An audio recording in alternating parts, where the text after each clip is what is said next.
Très chers compatriotes, frères et sœurs, Congolais et Congolaises de la diaspora, le FIS, qui est le Forum des intellectuels de Congolais de l'étranger, vous invite à ce très grand événement qui aura lieu le 19 juin. Nous allons faire notre lancement officiel. Je vous invite tous à vous joindre à nous massivement le 19 juin pour le lancement officiel de FIS. Ce lancement officiel, c'est tout simplement pour donner une couleur extraordinaire dans la célébration de la fête de notre indépendance qui va arriver le 30 juin.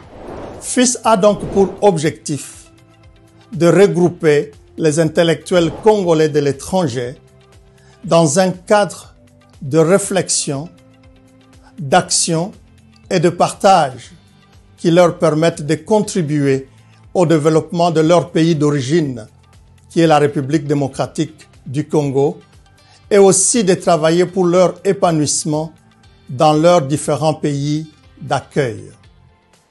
Dans ces mouvements donc, nous avons comme objectif de recenser les compétences intellectuelles et techniques des Congolais de l'étranger pour le mettre à la disposition de la République démocratique du Congo, bien sûr en collaboration avec nos compatriotes qui sont au pays. Tous les jeunes Congolais, Congolaises de la diaspora, nous vous invitons. Cette plateforme est aussi pour vous.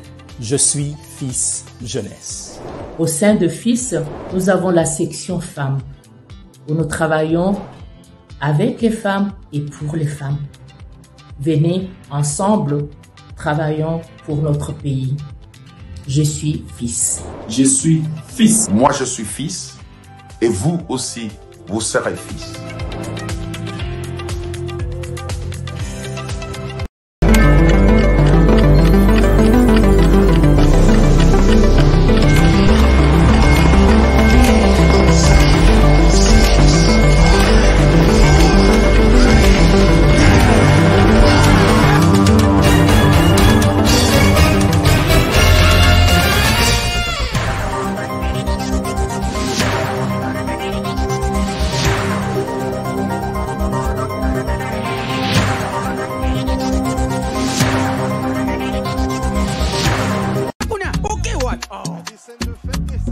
Eh bien, foutez!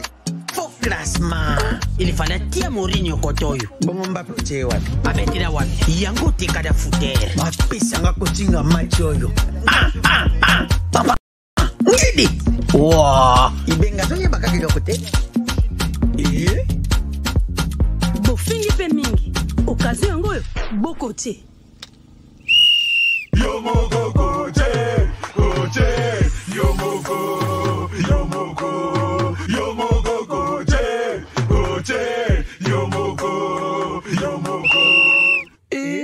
Bon marqué?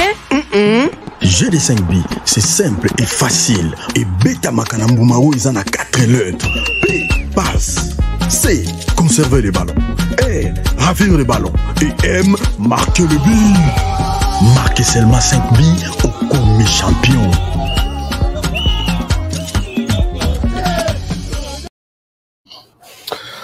Madame, Monsieur, bonjour, bonsoir, bienvenue à vous tous qui êtes en train de suivre votre émission, votre magazine d'information générale sur la République démocratique du Congo, HK Today TV. Nous sommes très heureux de passer ces dimanches ensemble avec vous pour un peu parcourir encore une fois les informations connues tout au long de la semaine. Et nous sommes en tenue militaire, juste pour dire au FRDC, nous sommes toujours ensemble. Je pense toujours à vous. HK Today Télévision vous accompagne partout où vous êtes. Donc, ne vous sentez pas seul. Nous sommes ensemble. Alors, nous sommes ensemble pour quelques minutes aujourd'hui pour un peu voir l'ensemble des informations qui se sont déroulées dans notre pays, la RDC. Je ne suis pas seul. Je suis avec mon collègue du Grand Journal avec qui nous avons toujours décrypté l'information dans tous ses sens.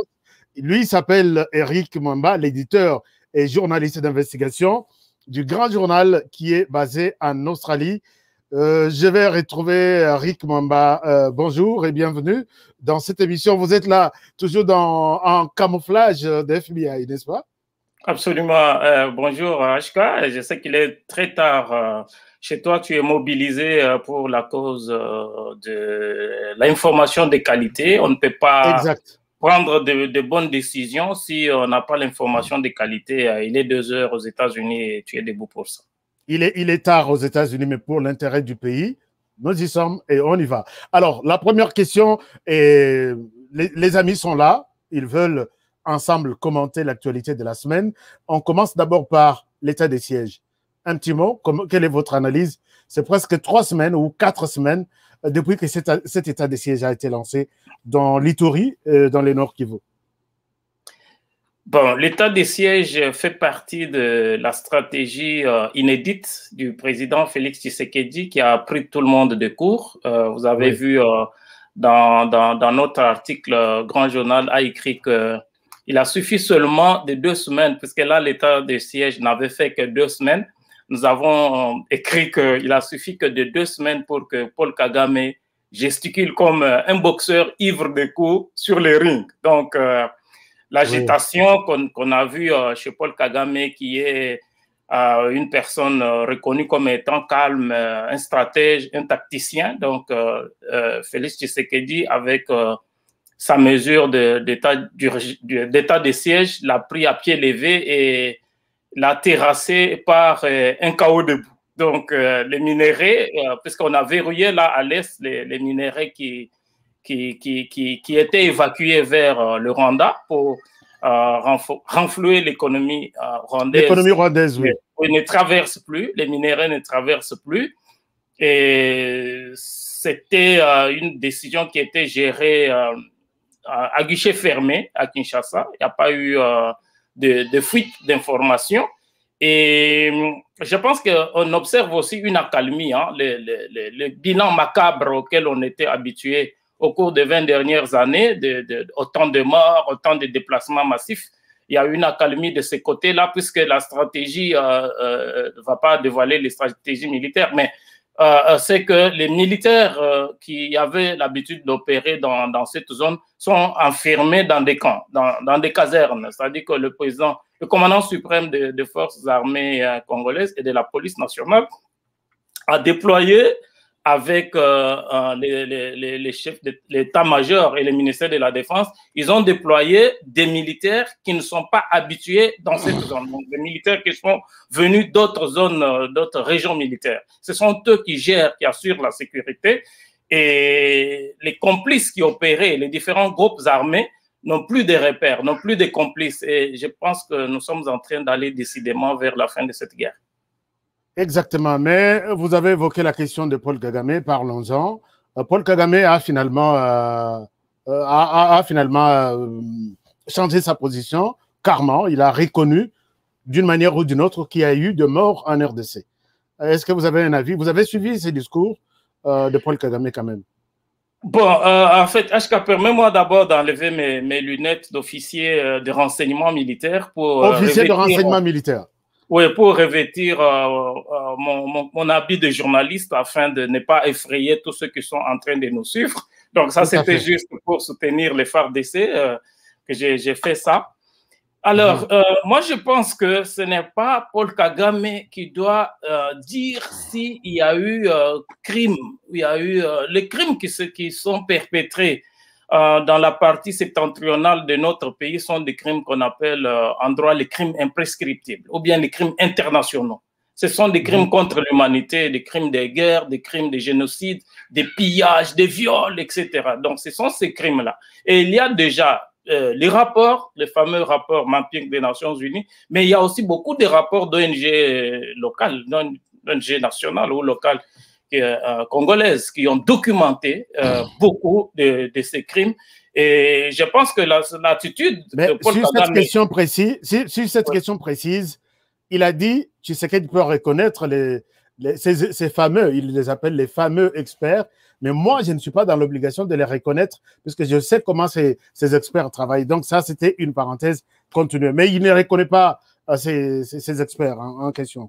Oui, exactement. Mais je pense qu'on n'a pas besoin de lui pour reconnaître. Dès qu'on ce que l'État doit faire, l'État congolais doit faire, c'est d'aider les familles des victimes. Tu vois, Paul Kagame avait bien géré les génocides rwandais. C'est-à-dire, non seulement l'État a eu une communication, une stratégie communicationnelle, une stratégie diplomatique, mais aussi les médias rwandais et d'autres intellectuels rwandais ont aidé les victimes. Je pense que nous devons faire la même chose au Congo. Donc, l'État congolais doit aider les familles des victimes, des personnes qui sont mortes dans ces drames, les personnes qui ont été violées, les différentes victimes, même les victimes collatérales. Donc, il faut aider les familles des victimes à pouvoir parler, à pouvoir écrire des livres. Il y a beaucoup de livres sur les génocides rwandais, il n'y a pas de livres sur les drames de l'Est de la RDC.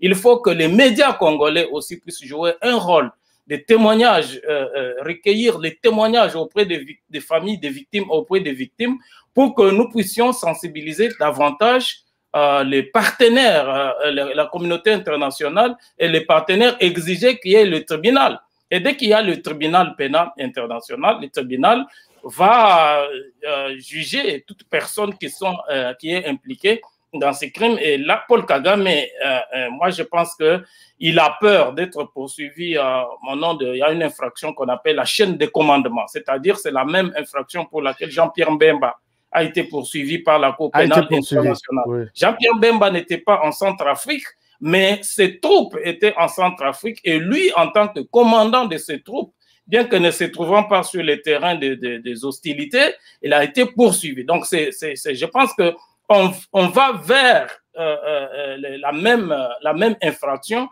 pour Paul Kagame. Et je crois que c'est ça que Paul Kagame redoute, qu'il y ait un tribunal pénal. Qu'il y ait un tribunal pour la RDC. Oui, pour le Congo, et qu'il soit poursuivi en tant que commandant, pour l'infraction de chaîne de commandement pour ces troupes qui ont opéré au Congo. Je pense que c'est ça qui les redoute et on va y arriver. D'accord. Quittons Paul Kagame, Félix Tshisekedi, rendons-nous à Goma. Goma qui fait l'actualité, Goma qui a connu l'éruption volcanique. Alors, il y a eu des déplacements et le chef de l'État même a interrompu sa mission en Europe. Il est revenu. Et il a même réitéré, il a tenu un point de presse aujourd'hui, il a réitéré sa promesse de visiter encore une fois Goma et compatir avec la population qui a connu beaucoup de problèmes pendant cette période. Est-ce que vous avez une analyse par rapport à ça? Et aussi, il y a beaucoup de mesures aussi qui ont été prises.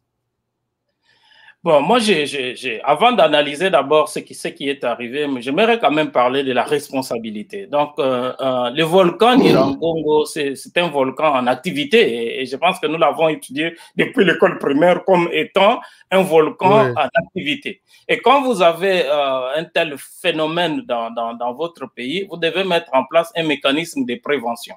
Et hier, dans le Conseil des ministres de ce vendredi, le président de la République, dans sa communication, il a préconisé de créer un service public de protection civile et de prévention des catastrophes naturelles. Cela veut dire que pendant les 32 années du régime de Mobutu et pendant les 22 années du régime de Kabila, père et fils, on n'a pas eu ces services. Donc, on n'a pas eu un service de prévention des catastrophes naturelles. Ce qui fait que la situation, ce qui est arrivé, découle de l'héritage explosif que nous avons eu de ces deux précédents régimes. Donc, ils n'ont pas inscrit la question du volcan et même sa proximité avec le lac Kivu comme étant un terrain, un lit de catastrophes qui peuvent exploser à tout moment et emporter. Ce qui se passe souvent, c'est HK, je vais quand même donner deux exemples. Hein. On ne peut pas, nous sommes dans un monde global, c'est-à-dire on ne peut pas parler de ce qui se passe en RDC sans faire allusion à ce qui se fait ailleurs, puisqu'on ne peut pas inventer la roue. Vous voyez le Cuba, par exemple. Le Cuba, c'est une île. C'est une île en proie à des catastrophes du style inondation, par exemple. Et Fidel Castro est resté longtemps au pouvoir, alors qu'il était reconnu comme étant un dictateur, mais il est resté longtemps au pouvoir tout simplement parce qu'il avait la capacité d'anticiper. Chaque fois qu'il y avait inondation à Cuba, on pouvait perdre des biens matériels, c'est-à-dire qu'on peut perdre les maisons, les biens matériels, mais on ne perdait pas les vies humaines.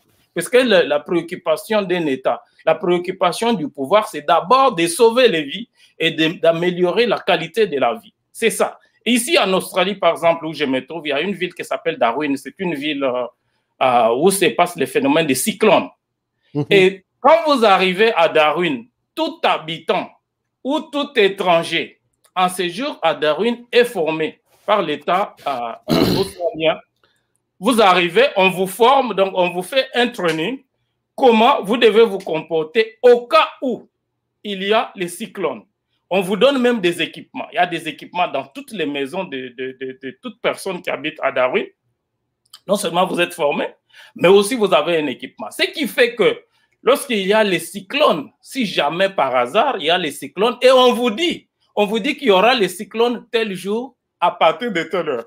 Donc, vous êtes déjà préparé et tout marche correctement. Oui, on vous dit qu'il y aura cyclone tel jour à partir de telle heure. Donc, soit vous quittez la localité, soit vous restez dans la localité, mais vous avez des équipements qui vous permettent de vous protéger lorsque la catastrophe va se déclencher. C'est cette capacité d'anticiper dans la gouvernance publique en RDC que les précédents régimes, puisque Félix Tshisekedi, le régime de Félix Tshisekedi hérite des passifs et des actifs. Vous voyez, parce que c'est comme une entreprise en faillite. Lorsqu'on fait la liquidation, l'acquéreur hérite et des passifs et des actifs. Et en 2 ans, Félix Tshisekedi ne pouvait pas mettre en place tous ces mécanismes. Voilà la situation à laquelle nous sommes arrivés. Et il y a un observatoire. Donc là, à vous entendre, vous attribuez la responsabilité au gouvernement passé, le gouvernement de Kabila. On ne peut pas comprendre qu'entre où la responsabilité est partagée, où la responsabilité est partagée entre les gouvernements Tshisekedi et les gouvernements Kabila. Bon, on ne peut pas d'abord comprendre qu'en 32 ans de règne de Mobutu, on n'ait pas un service de prévention de catastrophes. Et on ne peut pas comprendre qu'en 22 ans du régime de Kabila, puisque Kabila père a fait 4 ans et Kabila fils a fait 18 ans, on ne peut pas comprendre qu'en 18 ans de gouvernance, on n'a pas un service de prévention des catastrophes naturelles dans une zone où vous avez un volcan en activité. Tout part de là. Et maintenant, il y a l'absence de ces services, mais on a un service qu'on appelle observatoire. Observatoire volcanologique de Goma. De Goma, oui. Oui, et cet observatoire, puisque j'entends beaucoup de gens dire condamner le gouvernement de Félix Tshisekedi. Qui a complètement failli à sa mission. Hein. Ils n'ont pas donné les moyens. Non, ça, ce n'est pas un problème de moyens. L'observatoire n'a pas fonctionné par manque de moyens. L'observatoire n'a pas fonctionné du fait du même héritage explosif du régime de Kabila à cause de la corruption.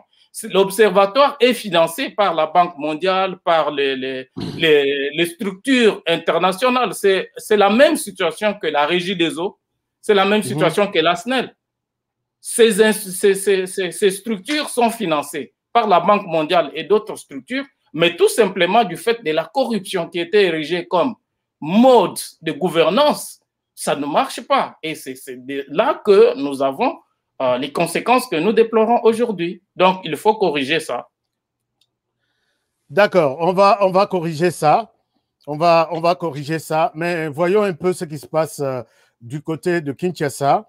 Vous avez suivi au courant de la semaine la sortie de Vital Kamerhe, ancien directeur de cabinet du président de la République, qui a d'abord, en rapport avec ce qui est arrivé à Goma, il a appelé les uns et les autres à pouvoir contribuer et assister la population de Goma.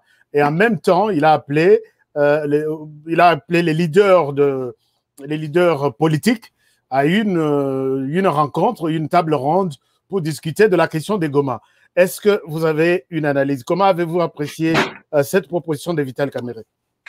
Bon, la proposition de Vital Kamerhe relève de ce qu'on appelle le populisme en politique, puisque la défaillance de nos institutions vient aussi du fait que les institutions sont politisées. On a des institutions techniques et professionnelles, mais qui sont politisées. Lorsque les politiciens se partagent les responsabilités, ils se partagent même les hôpitaux. C'est-à-dire que même si tu n'es pas médecin, tu peux diriger un hôpital pourvu qu'un parti politique X ou Y qui soutient la vision du chef de l'État puisse avoir aussi. Donc, c'est dans cette logique-là que Vital Kamerhe fait sa proposition, puisque lorsqu'ils vont se rencontrer... Cette proposition n'a pas sa raison d'être, en fait. C'est du populisme, ça n'a pas sa raison d'être, parce qu'ils n'ont rien à voir avec la technicité en ce qui concerne le volcan. Ils n'ont rien à voir. Ce qu'ils pouvaient faire, Moi, j'aurais souhaité que Vital Kamerhe dise, par exemple, que je donne une partie de ma fortune, une partie de ma richesse. Je demande à tous les politiciens qu'il a cités, Moïse Katumbi. Ça aurait vraiment marqué. Moïse Katumbi. Oui, Moïse Katumbi qui a toujours été présenté comme le seul milliardaire, le politicien milliardaire du Congo.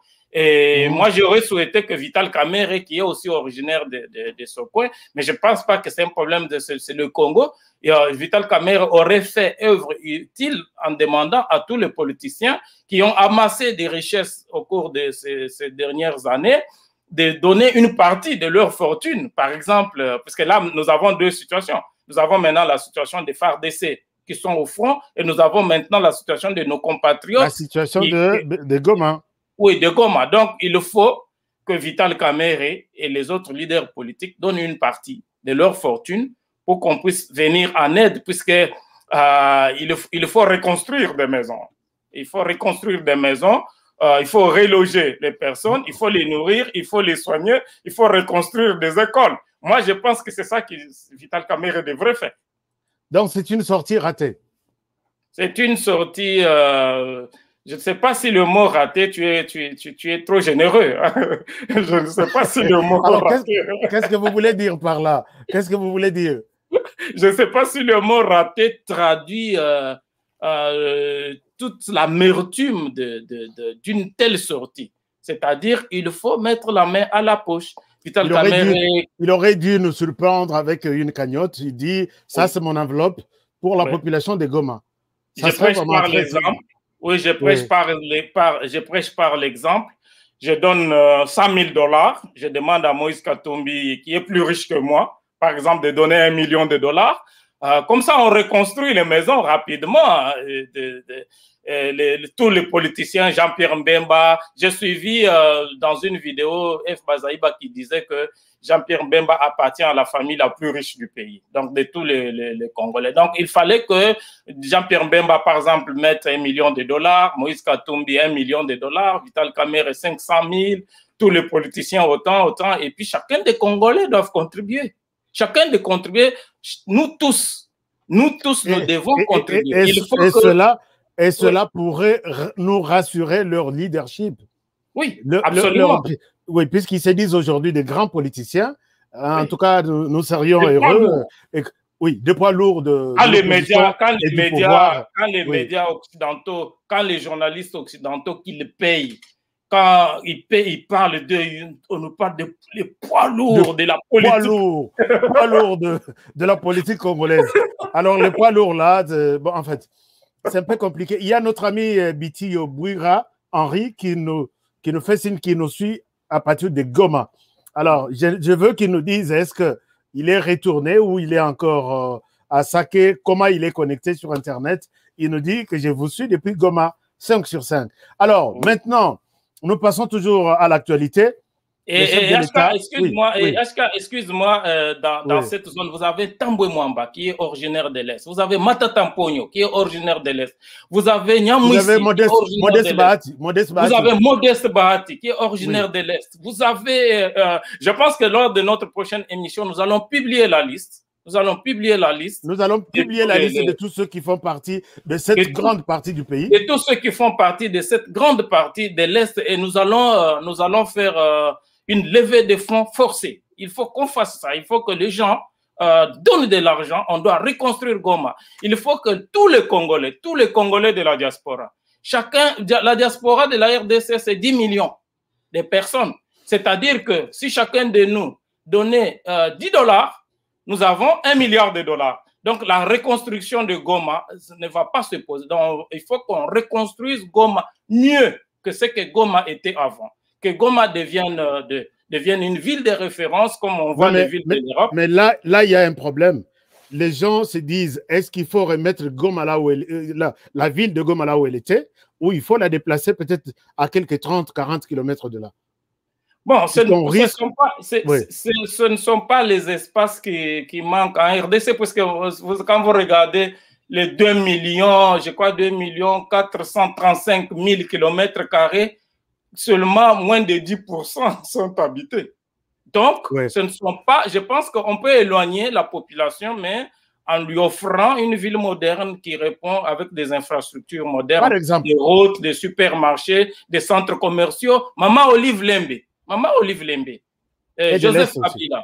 Joseph Kabila. Donc, Ashka, nous allons faire la liste. Lors de la prochaine émission, nous allons publier la liste et nous allons mettre en place et dire à tout le monde que vous devez contribuer avec au minimum 100 000 $, puisqu'on vous appelle de poids lourd. Les poids lourds. Le pouvoir, le poids lourd. Le poids lourd. Exact. Ces mots-là, le poids lourd, on va leur dire, vous êtes des poids lourds, contribuer à la hauteur de 100 000 $ au minimum pour Goma. Ça, c'est une très bonne chose. Alors, voyons un peu l'actualité. C'est marqué également par cette réduction à 50% des billets d'avion Kinshasa intérieur. Est-ce que vous avez été surpris par cette décision? Bon, j'ai surpris. On s'est toujours posé la question de savoir pourquoi les billets à l'intérieur de la RDC coûtent plus cher qu'aller à l'extérieur. Et quand vous prenez, par exemple, la compagnie du Rwanda, pour ne pas citer, je ne cite pas son nom pour ne pas faire la publicité, mais quand vous prenez la compagnie du Rwanda, par exemple, elle a toujours vendu des billets à moins cher que les compagnies congolaises, par exemple. Quand vous voyagez à partir des pays voisins, même pour aller très loin, au-delà, les billets coûtent moins cher que quand vous voyagez à l'intérieur de la RDC.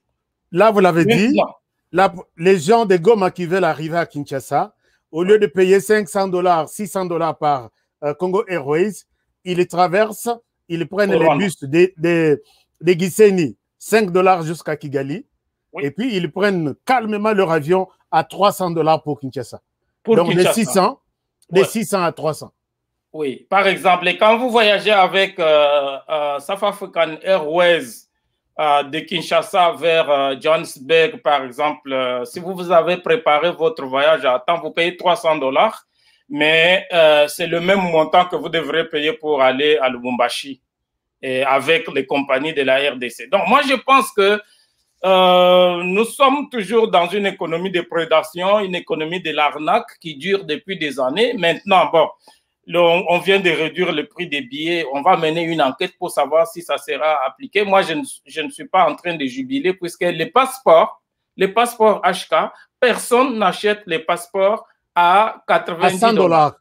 À 99 $. Non. 99 $. Personne n'achète les passeports à 99 $. Les passeports coûtent toujours trop cher.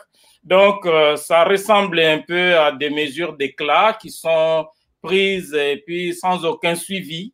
Nous allons essayer de...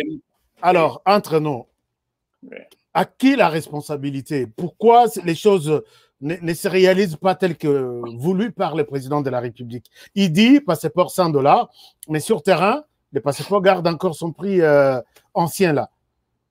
Bon, à qui attribuer la faute? Bon, le président a dit lui-même dans ses différents discours qui ont conduit la coalition FCC cash à son acte de décès. Le président a dit que sa vision était sabotée par le gouvernement FCC, les gouvernements dominés par le FCC. Donc, nous pouvons lui donner le crédit des doutes, puisque le président de la République, c'est quelqu'un qui a beaucoup de volonté, mais la volonté ne suffit pas. Il faut que ce qui a ruiné... Que la volonté soit accompagnée des mesures d'encadrement. Oui, ce qui a ruiné l'économie de la RDC, c'est l'impunité. C'est l'impunité qui a ruiné la gouvernance de la RDC. Ouais. Et puis, c'est aussi le gouvernement des partis politiques.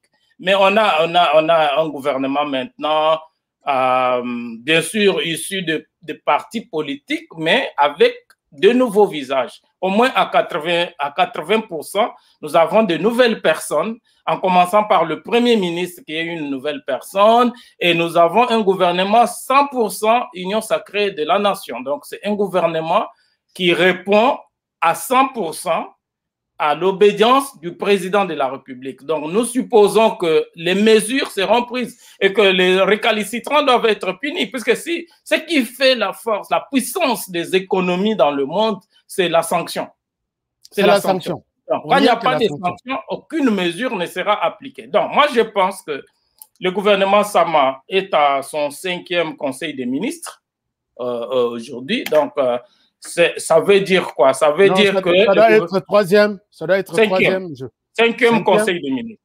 Okay. 5e conseil des ministres. Ça veut dire que le gouvernement est en place il y a un mois, à peine. Donc, il y a un mois, puisque c'est un conseil des ministres il y a un mois et une semaine. Il y a un mois et une semaine. Donc, moi, je pense que nous devons leur donner le crédit des doutes, mais il faut que chacun fasse son travail. Nous, en tant que journalistes, nous devons faire notre travail d'investigation pour voir si les mesures qui sont prises par le gouvernement sont appliquées.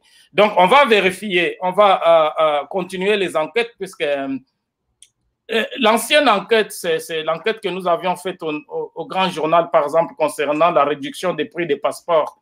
Il y avait encore dans le calcul du passeport une espèce de corruption, puisque la ministre des Affaires étrangères, selon nos informations, prenait $2 sur chaque passeport vendu, un tel prenait tel montant, un tel prenait, et quand vous gonflez, ça va encore au-delà, comme si de rien n'était. Donc, on va essayer de voir maintenant avec le prix des billets. Moi, je ne suis pas excité, je ne jubile pas.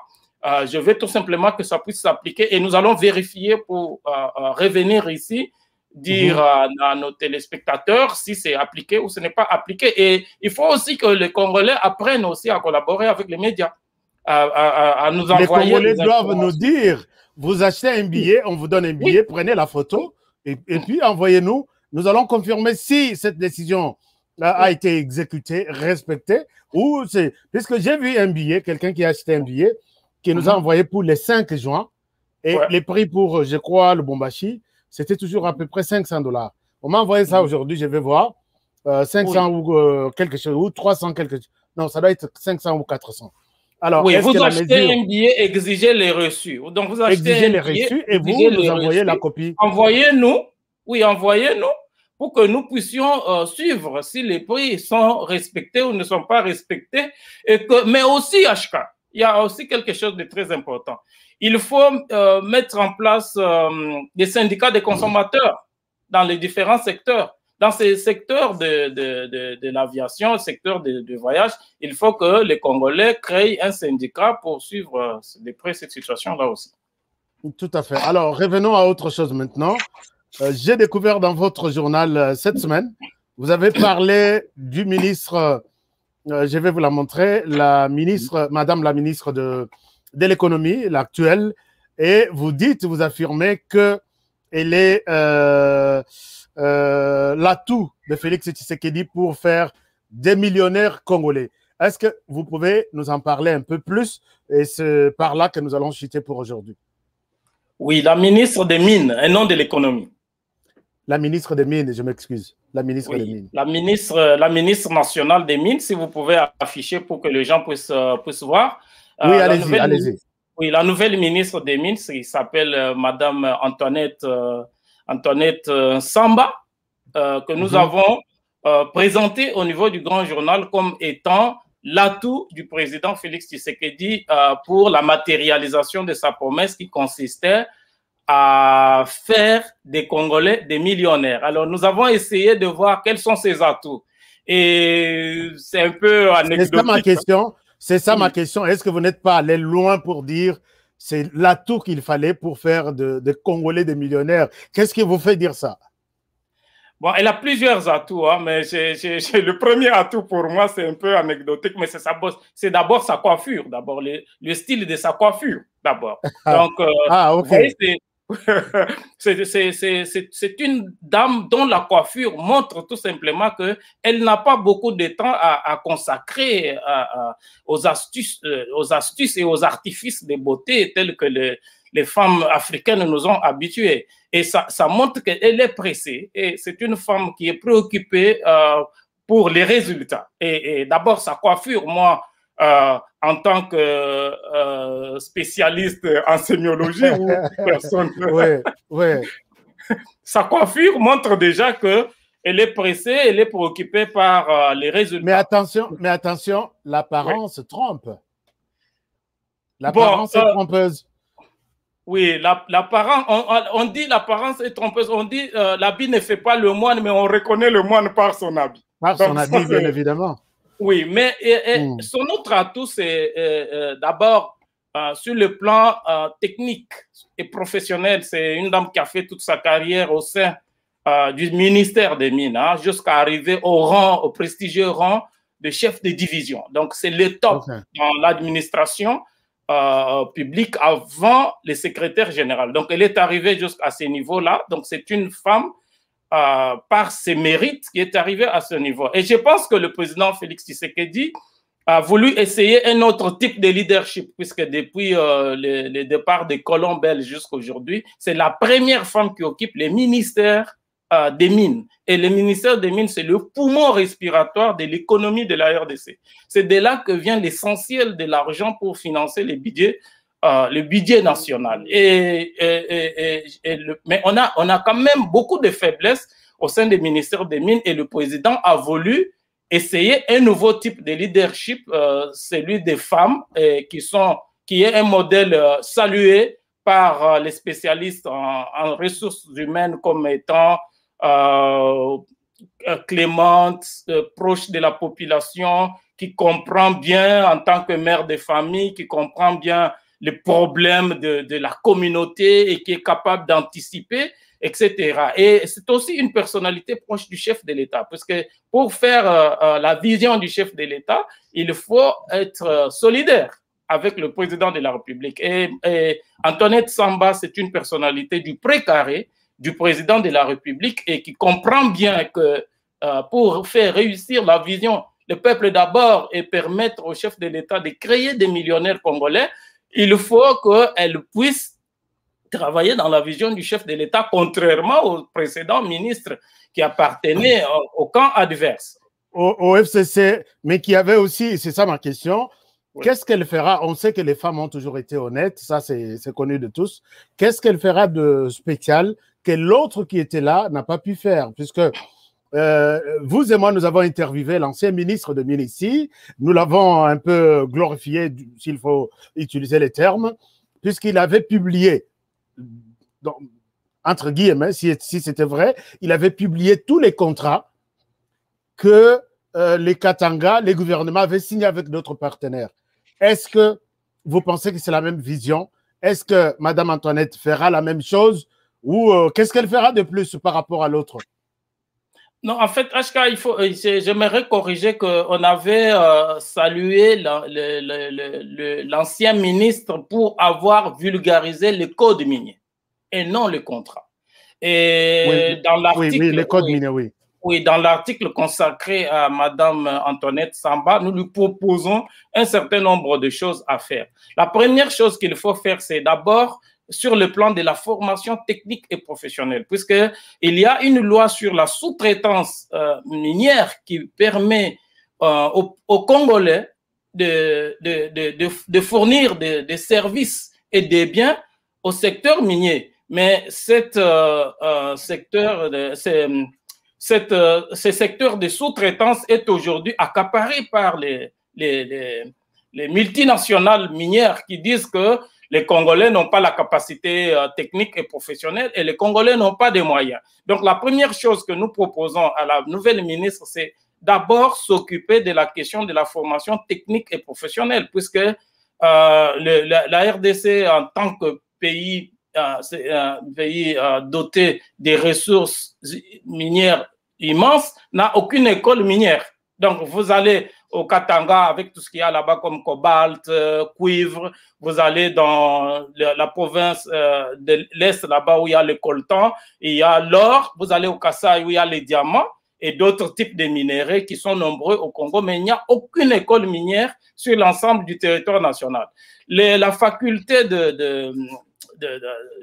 comment on appelle ça, polytechnique de l'université de Lubumbashi ne forment que des théoriciens qui n'ont rien à voir avec les secteurs miniers. Donc, la première chose que Mme Samba devait faire, c'est d'abord de s'occuper de la formation technique et professionnelle pour permettre aux Congolais d'avoir la capacité de travailler dans le cadre de la sous-traitance minière. Et la deuxième chose, c'est qu'il faut qu'on trouve des mécanismes pour... L'État doit trouver des mécanismes pour donner aux Congolais qui sont formés les moyens financiers. Par exemple, les banques commerciales, etc., peuvent s'entendre avec l'État, puisque dans le secteur de la sous-traitance, il n'y a rien de compliqué. C'est des activités telles que le nettoyage, la peinture, les pièces de réchange, la restauration. Toutes ces activités-là ne doivent pas être assurées par le multinational comme c'est le cas maintenant. L'autre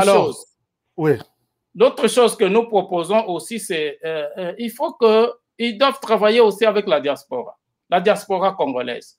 La diaspora congolaise qui a le pouvoir d'achat et la diaspora congolaise qui maîtrise la manipulation des technologies doivent travailler avec la nouvelle ministre des Mines pour renforcer la capacité des Congolais à travailler dans ces secteurs et à commencer à gagner de l'argent pour devenir millionnaire selon la vision du président de la République.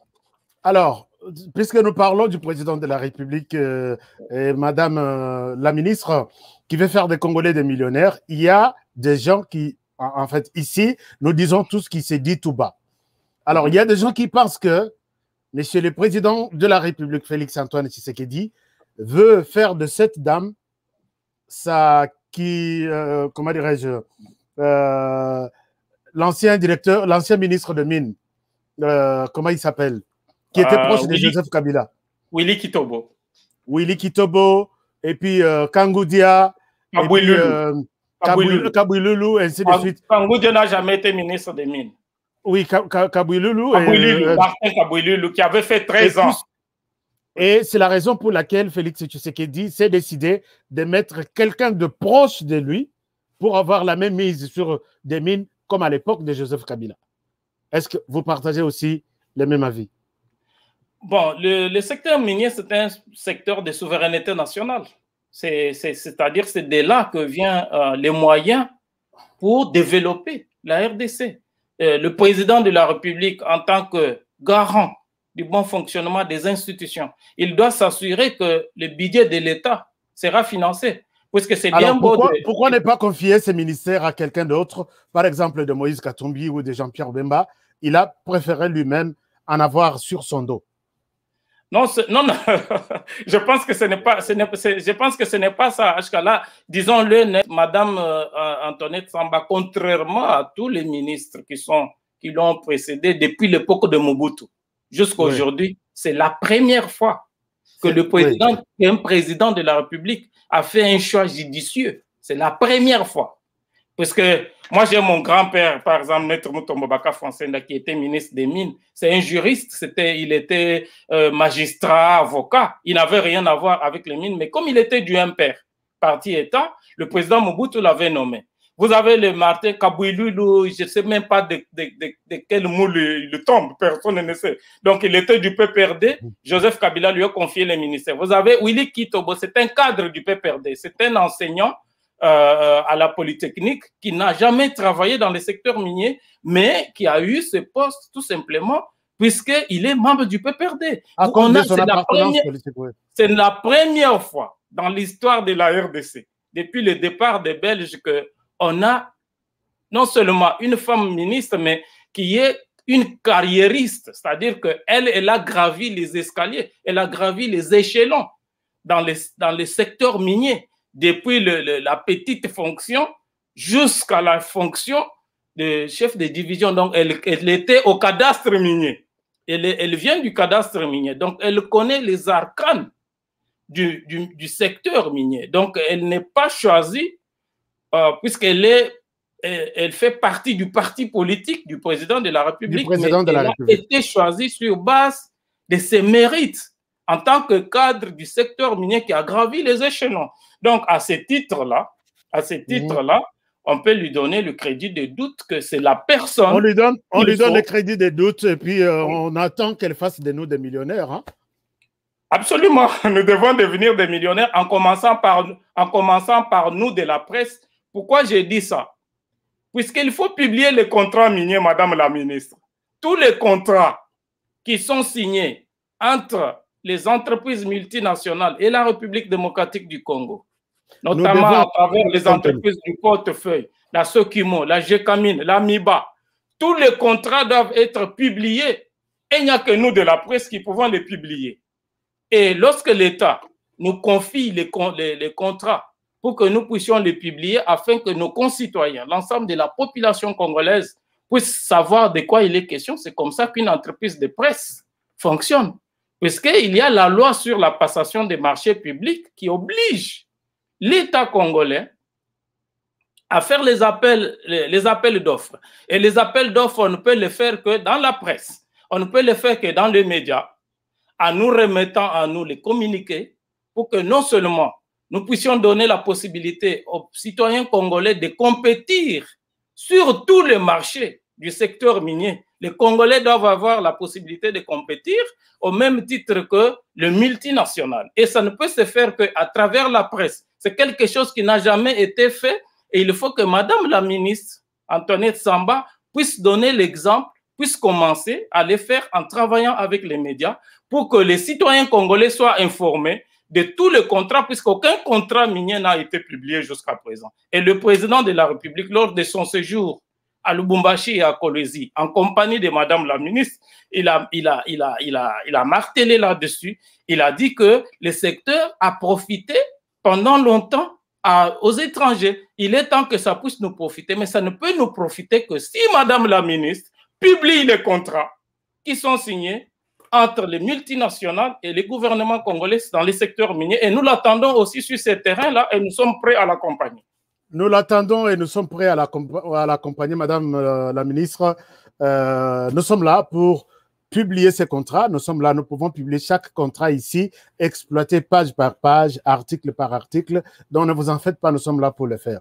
Alors il y a les gens de Goma qui nous disent, Monsieur Ashka, il y a une bonne partie de la population de Goma qui est restée dans la ville. Donc, nous sommes connectés, nous suivons l'émission. C'est une très bonne chose. Alors, terminons cette émission. On a déjà dépassé le temps. Il y a eu une marche hier contre Jean-Téning Ngobila qui a fermé le marché, mais il n'y a aucun début de travaux. Est-ce que cette population exagère avec leurs demandes ou elle doit, disons, la population peut être patiente et attendre que Ngobila démarre avec les travaux du marché? Bon, je pense que la population a raison, dans le sens déjà que on ne sait pas dans quelle Pourquoi cette impatience? Pourquoi cette impatience? C'est ça la question que d'aucuns se posent. Déjà, on ne sait pas dans quelles circonstances. Moi, je suis un journaliste d'investigation, c'est-à-dire que notre travail porte sur la transparence en ce qui concerne la gestion des affaires publiques. On ne sait pas dans quelles circonstances le contrat pour la réflexion ou la construction du marché a été signé. Quel est le contenu? Et lorsque vous signez un contrat en toute transparence, vous devez afficher la durée des travaux, vous devez afficher le coût des travaux, vous devez afficher des informations. C'est ça que nous demandons. On demandait à Madame la ministre. C'est la même chose. Le gouverneur de la ville de Kinshasa devrait commencer par faire un appel d'offres, un avis d'appel d'offres pour voir s'il n'y a pas de Congolais qui sont capables de construire ou de réfectionner le marché. Et on devait, sur base de ça, publier l'entreprise ou la personne qui est retenue. On devrait publier le coût. Ça va coûter combien, puisque c'est un bien qui appartient aux citoyens congolais. Et on devait dire les travaux vont prendre combien de temps. Combien de temps surtout. Et tout le long des travaux, on doit communiquer On doit dire à la population, les travaux sont exécutés dans telle proportion, à tel pourcentage, c'est déjà 30%, c'est déjà 40%, c'est déjà 50%. Nous serons en mesure de respecter le délai ou nous ne serons pas en mesure de respecter le délai pour telle raison ou telle autre raison. Mais quand c'est le silence radio, on ne peut pas gérer un bien public dans l'opacité et dans le silence, dans l'omerta. C'est pourquoi j'ai toujours dit aux autorités, exactement, j'ai toujours dit aux autorités, la communication rassure et le silence inquiète. Dès lors que vous ne communiquez pas, vous poussez la population à interpréter votre action de sa manière. Donc, merci beaucoup. Nous saluons les amis qui nous suivent depuis Kananga. Il y a M. Augustin Kanoubouedi qui nous dit, nous vous suivons 5 sur 5. Les amis qui nous suivent depuis l'Ouganda, merci beaucoup. On ne peut pas saluer tout le monde, mais d'une manière générale, nous vous saluons. Monsieur Eric, un petit dernier mot, comme ça on termine avec l'émission. Bon, mon petit dernier mot, j'aimerais revenir encore sur le ministère des Mines qui est le poumon respiratoire de l'économie de notre pays. J'aimerais que Madame Antoinette Samba puisse s'inspirer aussi du modèle de l'ancien leader chinois Deng Xiaoping qui a tenu compte de 3 facteurs principaux dans le processus du développement de la Chine. Premier facteur, la diaspora. Deuxième facteur, la position géostratégique de la Chine par rapport à d'autres pays de la sous-région. C'est un peu la situation du Congo. On a 9 voisins, sans compter d'autres grands pays, etc. C'est-à-dire, si nous produisons des biens et des services, nous avons un marché. Et dans le cadre de la zone de libre-échange de libre-échange continental, nous avons un marché d'environ 2 milliards de personnes qui peuvent consommer des produits qui seront fabriqués à partir de fonds générés et réinjectés par le secteur minier.